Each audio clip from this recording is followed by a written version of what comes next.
All right, welcome to the Explainer. Today, we are going to dig into one of the most critical, but honestly, one of the most overlooked parts of any data project, collecting business requirements. You get this right, and you are well on your way to success. But if you get it wrong, well, you're basically building a very expensive solution that nobody's ever going to use.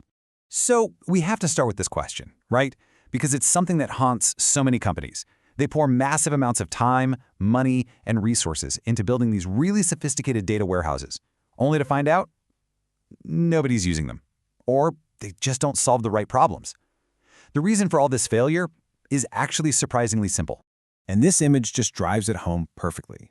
The answer isn't about the technology, or the data modeling, or even the deployment plan. Nope. At the absolute heart of every successful project are the business requirements. Every single decision you make has to flow from a deep understanding of what the business actually needs to get done.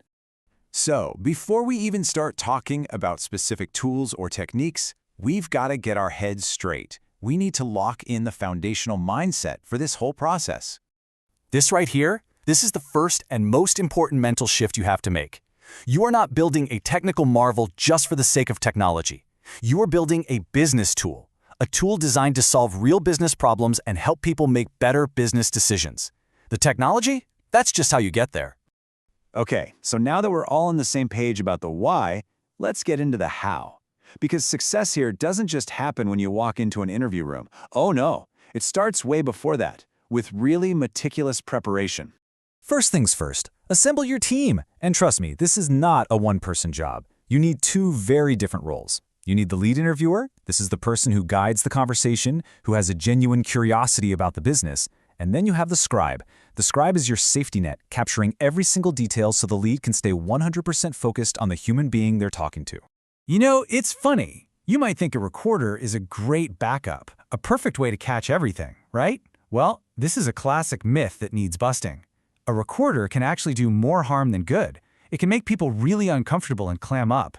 It doesn't capture the vibe of the room. And honestly, it leaves you with hours and hours of audio to try and sort through. A focused human scribe is always better.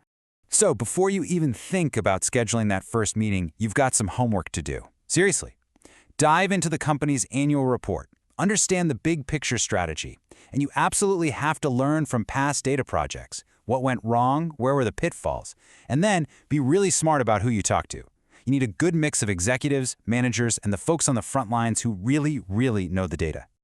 All right, you've done your prep work, you've got your team ready, now it's time for the main event. But running a great interview is truly an art form, and it comes with some very specific, very important rules. Let's just burn through these because every single one is crucial. First, your role. You're a sponge. You're not there to provide solutions yet, you're just there to absorb. Next, talk to them like a peer, even if they're a C-level executive. Always paraphrase back what you hear. So what I'm hearing is, to make sure you're on the same page. Define every single term. Customer revenue can mean 10 different things to 10 different people. And finally, two big logistical ones. Meet them on their turf, in their space. And to make sure you get the real honest answers, never ever have their boss in the room. And here we go. This is it. The single biggest mistake you can possibly make. It sounds so logical, doesn't it? Just ask them what they want. But I promise you, that question will lead you straight down the path to failure. Why? Because it's not their job to design a system. It's your job. See, here's the big pivot you need to make in your thinking.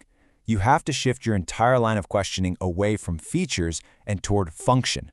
Your goal is to get a deep, almost intimate understanding of their objectives, their daily tasks, their biggest headaches, and how they make decisions. Once you truly understand their world, the system requirements will become totally obvious. Okay, so with that in mind, let's get super practical. Let's talk about the actual questions you should have in your toolkit. And the most important thing to remember here is that this is not a one-size-fits-all script. The questions you're going to ask a C-level executive who's thinking about 5-year strategy are going to be completely different from the ones you ask a financial analyst who lives and breathes spreadsheets all day. So when you're talking to an executive, you have to start broad. You want to understand the big picture. What are the major goals for the entire organization?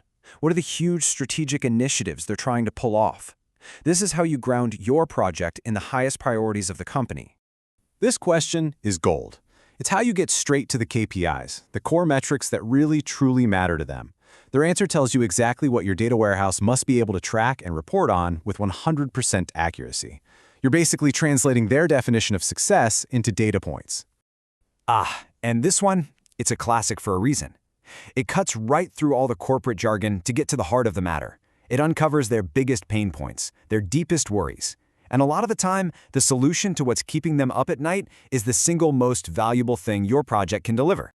Okay, now let's shift gears. When you're talking to managers and analysts, the people in the trenches, your questions get way more tactical. You're digging into their day-to-day world.